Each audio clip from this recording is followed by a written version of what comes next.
Next question നോക്കാം. Let the set of all relation R on the set. ആ സെറ്റിന്റെ പേര് കൊടുത്തില്ല, നമുക്ക് വേണമെങ്കിൽ പേര് കൊടുക്കാം A. such that R is reflexive and symmetric and R contains exactly 10 elements be denoted by S. The number of elements in S is. വളരെ simple question. നമ്മൾ ഡയറക്റ്റ് ഫോർമുല പഠിക്കുന്നുണ്ട് നമ്പർ ഓഫ് റിഫ്ലെക്സീവോ അല്ലെങ്കിൽ സിമെട്രിക്കോ കണ്ടുപിടിക്കാൻ. പക്ഷെ ഇവിടെ എന്താ പറഞ്ഞിരിക്കുന്നതെന്ന് വെച്ചാൽ ഇവിടെ കൃത്യമായിട്ട് അവർ പറഞ്ഞിട്ടുണ്ട് വേറൊരു റെസ്ട്രിക്ഷൻ കൂടി തന്നിട്ടുണ്ട്, 10 എലമെന്റേ പാടുള്ളൂ എന്ന് പറഞ്ഞിട്ടുണ്ട്. അപ്പോൾ ഇങ്ങനത്തെ ക്വസ്റ്റ്യൻസ് സിമ്പിൾ പെർമ്യൂട്ടേഷൻ പ്രോബ്ലംസ് ആണ്. ഇങ്ങനത്തെ പ്രോബ്ലംസ് അപ്രോച്ച് ചെയ്യാൻ എന്താ വെച്ചാൽ ആദ്യം ഒരു മാട്രിക്സ് വരയ്ക്കുക. എ എന്ന് പറഞ്ഞ എലമെന്റുകളെ സെറ്റിലെ എലമെന്റ്സ് എല്ലാം അവിടെ നിന്ന് മാർക്ക് ചെയ്യുക. A B C D E F. അതുപോലെ ഇവിടെ A B C D E F. ഇനി നമ്മൾ ഓർഡേഡ് പെയർസ് ചൂസ് ചെയ്യാൻ പോവാണ്. അപ്പോൾ ഓർഡേഡ് പെയർസ് എങ്ങനെ ചൂസ് ചെയ്യാന്ന് വെച്ചാൽ എ ചൂസ് ചെയ്യണമെങ്കിൽ ഇവിടെ എസ് എന്ന് മാർക്ക് ചെയ്യുക. പിന്നെ ബി സി ആണെങ്കിൽ നമ്മൾ എന്ത് ചെയ്തു, ഇവിടെ എസ് മാർക്ക് ചെയ്തു. അങ്ങനെ ബാക്കി എല്ലായിടത്തൊക്കെ നോ. അപ്പോൾ ഇതിന്റെ അർത്ഥം എന്താ വെച്ചാൽ എ ചൂസ് ചെയ്തു ബി സി ചൂസ് ചെയ്തു എന്നാണ് അർത്ഥം. മൊത്തത്തിൽ നമുക്ക് റിലേഷൻ ഉണ്ടാക്കാൻ വേണ്ടിയിട്ട് ഇതിൽ 36 ഓർഡേഡ് പെയർസ് നമുക്ക് എന്ത് ചെയ്യാം, ചൂസ് ചെയ്യാം. 0 or more ordered pairs out of this 36 ordered pairs നമുക്ക് ചൂസ് ചെയ്യാൻ പറ്റും.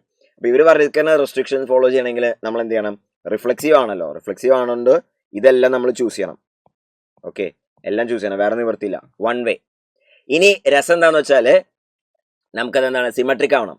സിമെട്രിക് ആവണമെങ്കിൽ നമ്മൾ എന്ത് മാത്രം നോക്കിയാൽ മതി, ഈ അപ്പർ ട്രയാങ്കിൾ മാത്രം നോക്കുക. ഇവിടെ നിന്ന് നമ്മൾ ഒരെണ്ണം ചൂസ് ചെയ്തു, say A comma C choose ചെയ്ത് കഴിഞ്ഞാൽ ഇവിടുത്തെ സി കോമ എ ഓട്ടോമാറ്റിക്കലി നമുക്ക് ചൂസ് ചെയ്യേണ്ടി വരും, വേറെ നിവർത്തിയില്ല. ഓക്കെ, അപ്പം മൊത്തം 36 ഓർഡേഡ് പെയർസ് ഉണ്ട്. ആ 36 ഓർഡേഡ് പെയർസിൽ നമ്മൾ ഡയഗണലിൽ 6 മാറ്റി നിർത്തി കഴിഞ്ഞാൽ മുകളിൽ 15 താഴെ 15. അപ്പർ ട്രയാങ്കിൾ 15ൽ നിന്ന് 2 ചൂസ് ചെയ്താൽ മതി. കാരണം ടോട്ടൽ 10 വേണ്ടേ, ടോട്ടൽ 10 ആണ്. ഡയഗണലിൽ നമ്മൾ 6 ചൂസ് ചെയ്ത് കഴിഞ്ഞു, ഇനി 10 വേണ്ടത്. 10 എങ്ങനെയാണ്, അപ്പർ ട്രയാങ്കിളിൽ നിന്ന് 2 ചൂസ് ചെയ്ത് കഴിഞ്ഞാൽ ഓട്ടോമാറ്റിക്കലി ലോവർ ട്രയാങ്കിളിന് അത് തന്നെ ചൂസ് ചെയ്യണം. ഓക്കെ, അപ്പോൾ ആൻസർ എന്താ, വളരെ സിമ്പിളാണ്.